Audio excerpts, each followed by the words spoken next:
So, ladies and gentlemen, it's a great pleasure for us to be part of the digital edition of Power Europe 2020.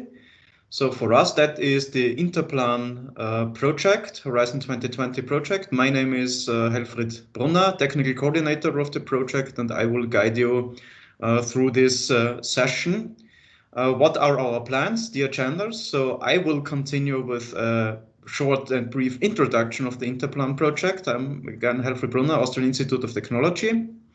Then I will hand over to my colleague Maria Valenti from ENEA, Italy. She is going to introduce the tool set for operational planning for future power systems at all network levels. My colleague Atta Khavari from DERlab in Germany is going to give us a more detailed introduction into the tool by presenting a showcase, so one example of the application of the tool set. Then Jan Ringelstein from Fraunhofer IE and DERlab again in Germany is giving some insights on the INTERPLAN model validation and testing, so how we tested the tool set and all the models. And I will close this session with some conclusions and an outlook. So what is the INTERPLAN project about? So it's called Integrated Operational Planning Tool Towards the Pan-European Network, in short, INTERPLAN. So what we are aiming is to move towards a pan-European electricity network and the introduction of new challenges for the grid operation planning by different drivers. So the overall driver is the integration of renewable energy resources and enabling technologies in the system. And at the same time, we should ensure stability, security, and efficiency in the entire European system and not just at national level, so taking the smaller parts of the system as an interconnected network into consideration. As I said, we need some novel solutions to integrate emerging technologies. The DSO will have a more important role by applying system control logics in the grids, as well as grid and consumer flexibility potential integration in the planning and operation of the future. This will require some cooperation of TSOs, transmission system operators, and DSOs, distribution system operators, supported by strong simulation tools, including models and controllers for the operational planning of an integrated approach. So this is the overall aim, actually, these simulation tools of the INTERPLAN project. The mission is to provide some prototype of and the proof of concept of such a tool set. So we are on rather lower TRL level. So the grid operation, considering all network levels, transmission, distribution, as well as the TSO-DSO interface, by developing control system logics to be integrated in the grid and the simulation tool, considering relevant flexibility resources and local active elements by these controls in the best manner. And finally, also on the policy front to enable and identify possible amendments of the existing grid codes by the investigations done with the tool itself. Since we are talking about integration, what level of integration are we talking about in this INTERPLAN project? So it's, as I already mentioned, all the voltage levels from high voltage level down to low voltage level. We are integrating different stakeholders, mainly TSOs and DSOs. We are bridging the static planning of the power system and the operational planning by applying controls, and of course enabling also different flexibility resources at different levels. And the idea behind this tool and how this tool is set up will be now introduced. Maria, so please.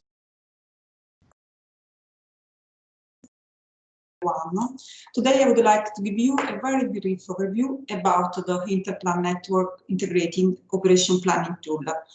It's a common knowledge that moving towards a pan-European network integrating the different energy systems among European members entails facing significant challenges due to the wide difference among the systems. So, in context. As already said Helfried, novel solutions are needed to support the future operation, resilience and reliability of the European electricity systems, in order to increase the security of supply and also accounting for the increasing contribution of renewable energy sources. Solving these issues is the basic idea of the INTERPLAN integrated operation planning tool. But what in practice is this tool? The INTERPLAN tool is defined as a methodology consisting of a set of tools, including grid equivalence and control functions for the operation planning of the pan-European network by addressing a significant number of system operation planning challenges of the current and future scenarios at different voltage levels. So we are working at the transmission level, we are working at the distribution level, but also we are focusing on the transmission distribution interfaces, where in our opinion, we have to face the greater issues. Furthermore, the INTERPLAN tool allows handling efficiently and effectively intermittent and renewable energy resources, as well as the emerging technologies such as storage, demand response programs, and electric vehicles. So we are supporting TSOs and DSOs. We are exploiting the flexibility potential coming from new resources. And what about the future? In our idea, in the future, the tool can be transformed to a software, a Python-based toolbox interfacing with the power factory excellent in engine mode. In this slide, you can see the three main stages at the basis of the INTERPLAN tool. First of all, in the first stage, the user, here identified as the TSO or the DSO, selects the planning criteria that he wants to consider for the network operation planning. This selection is based on a list of planning criteria identified by the INTERPLAN consortium. Moreover, under this stage, the user selects the simulation functionality, the key performance indicators, and the operating future scenario among the 4 INTERPLAN scenarios with the related target year. In the second stage, dedicated to the grid model preparation, the user selects the grid model for the simulation phase in the next stage, and it is then adapted to the INTERPLAN scenario selected under the first stage. So in the first stage, the TSO or DSO prepare the simulation phase, choosing the basis hypothesis. In the second stage, we are going to prepare the grid model. To this end, if a grid equivalent model is required for the simulation phase, the system operator can select it from the grid equivalence library consisting of a list of predefined grid equivalents, or can preferably generate a grid equivalent model through the grid equivalent generation procedure available by the INTERPLAN tool. When the grid model is decided, it is then adapted to the scenario selected under stage 1 through the scenario adaptation procedure. Finally, the stage 3 of INTERPLAN tool is dedicated to the simulation and evaluation phase. Under this stage, the user performs the simulation by using one of the INTERPLAN control solutions. INTERPLAN control functions embedded within the use cases or the showcases. So, according to the operation challenge to be investigated and the choice done in the previous stages, the simulation is ready. Evaluation phase follows the simulation 1. In detail, here the user makes an evaluation through the KPIs found in the simulation phase. If the user is satisfied with the KPIs, the evaluation is complete and the process stops. Otherwise, the user can decide to investigate further INTERPLAN solutions addressing the same operational challenge under the same planning criteria. In this latter case, the process can restart from stage 1.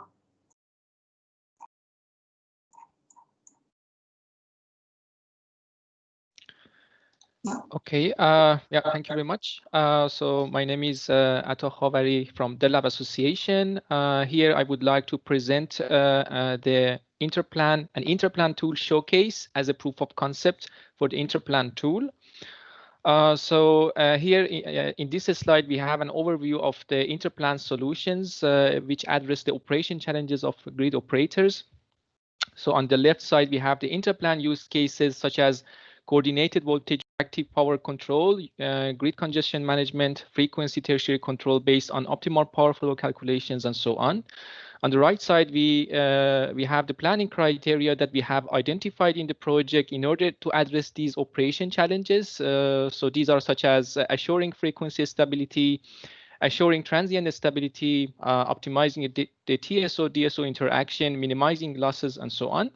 So we have also identified a showcase in INTERPLAN, which is actually a combination of these use cases and the planning criteria, as well as a grid scenario that which is based on the different pan-European grid scenarios, future scenarios that we have identified in the beginning of the project. So these combination make a showcase. So with the showcases, we can actually showcase our tool that was presented with by my colleague Maria. So as example of showcases, we have low inertia system, effective DER operation planning through an active and reactive power control, TSO-DSO power flow optimization, active and reactive power flow optimization at transmission and distribution networks, and optimal energy interruption management. So in this presentation, I would like to focus more on Showcase 3. And here we have an overview of what build up Showcase 3. So as I said, it should be a combination of use cases, planning criteria, and so on. So as use cases, we have use case 5, power balancing at DSO level, and also use case 3, which is provision of tertiary control reserve based on coordinated TSO-DSO optimal power flow calculations. As for planning criteria, we have selected 5 planning criteria, which are consisting of minimizing losses, maximizing share of risk in generation, optimizing the TSO-DSO interaction, maximizing DG and risk contribution to ancillary services, and assuring frequency stability. As for grid scenario, we have selected the so-called small and local scenario, which is focusing on decentralized generation, limited electrification of transport and heating, high energy efficiency, and low demand in 2050 for the pan-European network. So we can also see the different share of generation technologies in this scenario. For example, having 18% for hydro and 28% for the wind energy.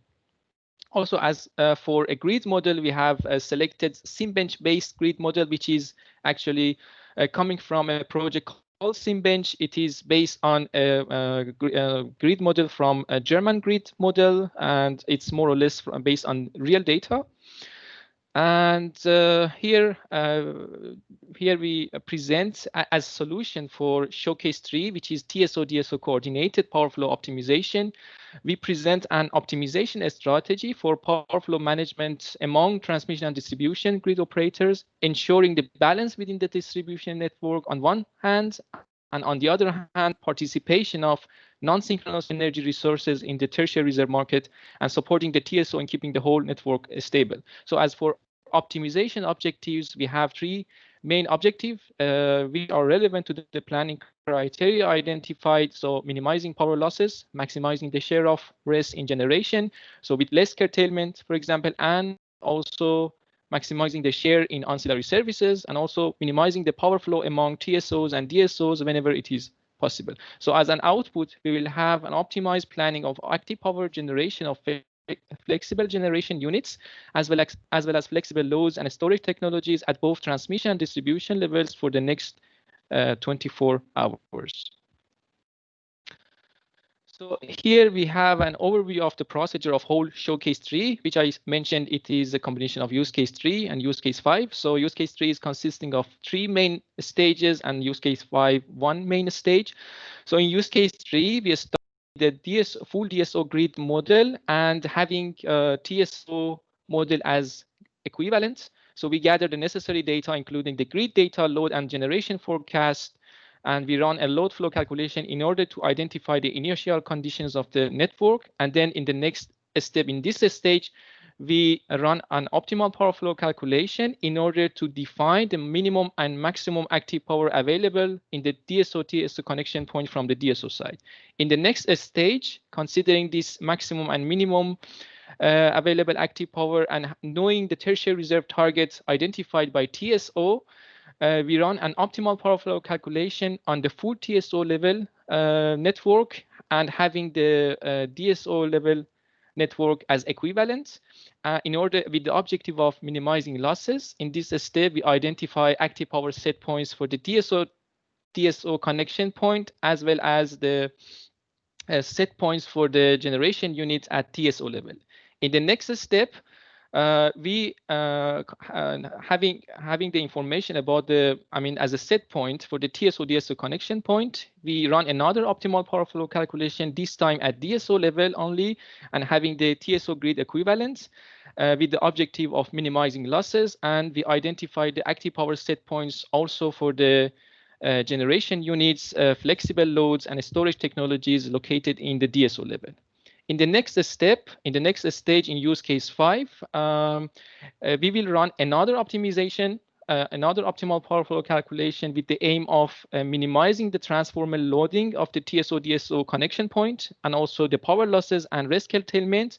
But the only difference is that we only run this part or stage of the simulation whenever there is no tertiary reserve target or identified by the TSO level.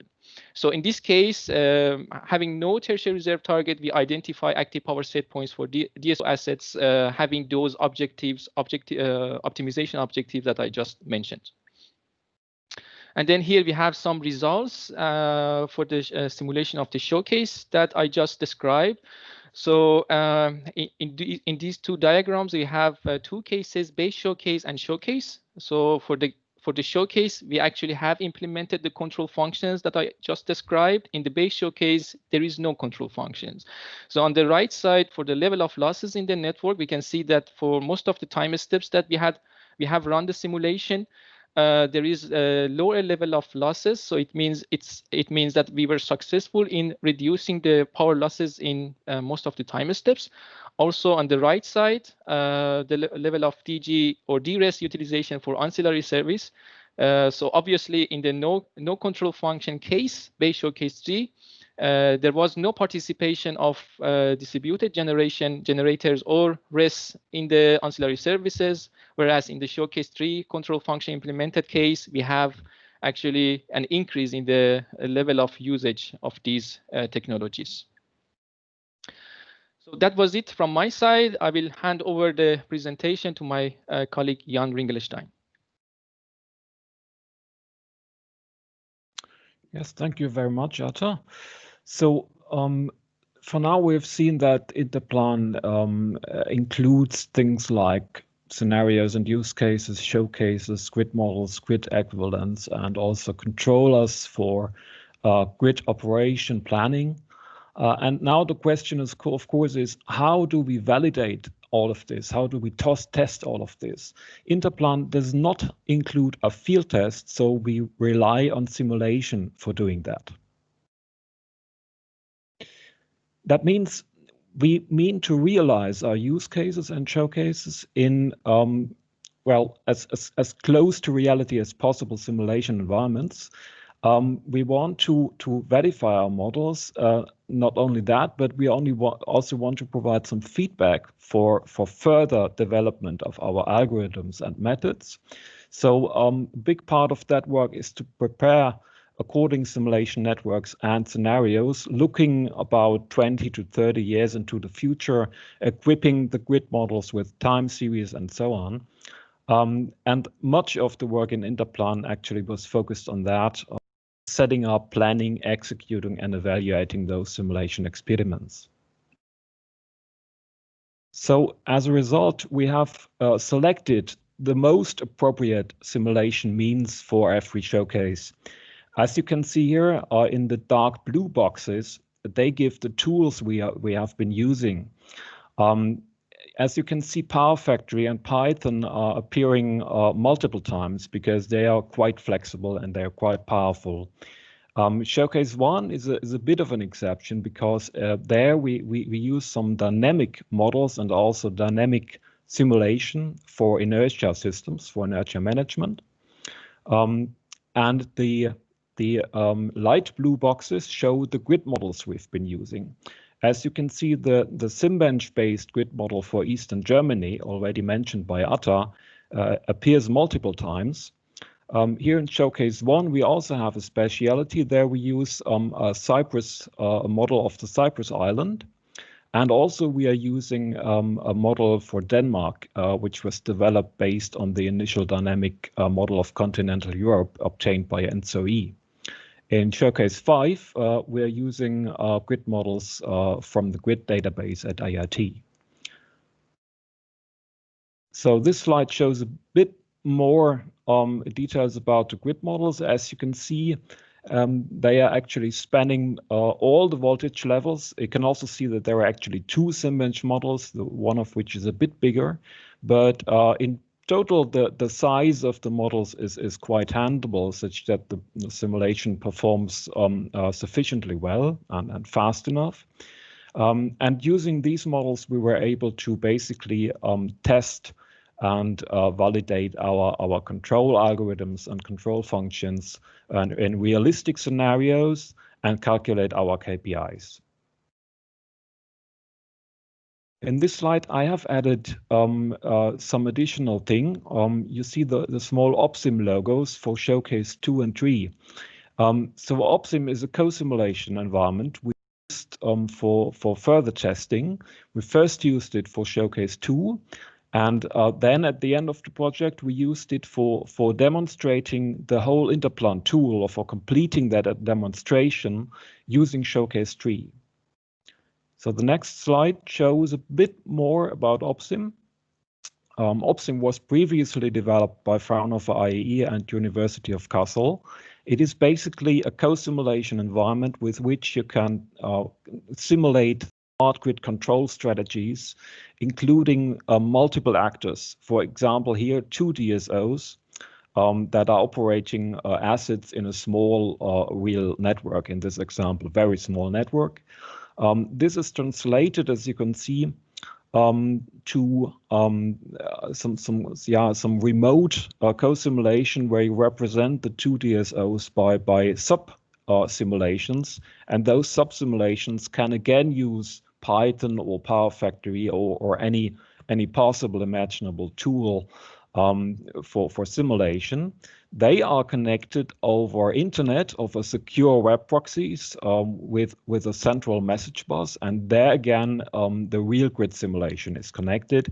For that, you can either use a real-time digital simulator, or you can use a software simulation. The next slide shows how we used that. As I've mentioned, we used Showcase 3 for completing the INTERPLAN tool demonstration. The set points you see below are the set points as calculated by the Showcase control functions using grid equivalence mutually at the TSO and the DSO side. The scenario includes the TSO, and those are, as you can see, represented by sub-simulation components running at different machines in different networks. They are connected by secure web proxies to OPSIM, and above you can see the real grid simulation, which is using the full SimBench-based physical grid model. At that point, you can also see that there is a user interface with which you can basically control everything. I don't want to bother you actually with too much graphics or KPIs. You can read all the detailed results in the final report of the project and also in deliverable D6.4, which will be published beginning of next year. But basically, using this, we were able to perform a collaborative simulation between DERlab and Fraunhofer, and we were able to confirm that our KPIs behave as expected also in the real physical network, although the were calculated equivalent. So with that, I hope I gave you a bit of an idea how we test, and I'll give back the floor to Helfried. Thank you very much, Jan. So my honor is now to conclude this session and to give a brief outlook. So what did we hear? So finally, in the INTERPLAN project, we have been able to provide a prototypical tool set for future operational network planning and to successfully utilize this tool set along the different showcases and use cases which have been presented. So we were also able to develop control logics and even integrate them into these operational planning tool set in order to meet several planning criteria. You can see listed here. I don't go into the details, but what is possible now is to also combine different planning criteria and different objectives in the investigations in one tool frame. So for instance, so doing in parallel stability analysis with also some kind of optimizing TSO-DSO interaction, which is usually now separated even in different tools and much more in different departments at system operators. So finally, we were able to show that for such a tool set, the principal feasibility is given, and we proved the concept. It has been demonstrated also in the presentation today. And what we were also or are very proud of is that we received very positive feedback from the stakeholders, in particular DSOs and TSOs. So in course of the project, we had a bunch of workshops and also individual interviews with grid stakeholders, presenting them the results and also collecting their feedback and what should be improved. And finally, we got very positive feedback, and the stakeholders are very much convinced that in the future, such kind of tool sets can be applied by them. So that guides me to the outlook. So what we are doing at the moment in the last months of the project, we will finalize the project by end of January 2021. So we will finalize the toolset validation as presented by Jan Ringelstein. We are going to prepare the full final report to be published in early 2021 with including, of course, all the results. And much more important, we are going to continue to interact with grid stakeholders, but also professional software vendors in order to discuss and provide a possible commercialization of such a tool set. Since the research project INTERPLAN, having a consortium of just, let's say, researchers have been on rather lower technology readiness levels, so, and it's up to us now to partner with software vendors and grid stakeholders in order to get a step closer to higher TRL level. So in order to give you the possibility to dive more into the project, here you can find also the link to the INTERPLAN project website, where you can find all descriptions, all deliverables, and also fact sheets describing all the use cases and showcases we developed. And I would be more than pleased if I can welcome you on the website. And last but not least, I want to again thank the organizers of Power Europe 2020 for giving us the opportunity to present the project INTERPLAN in today's session.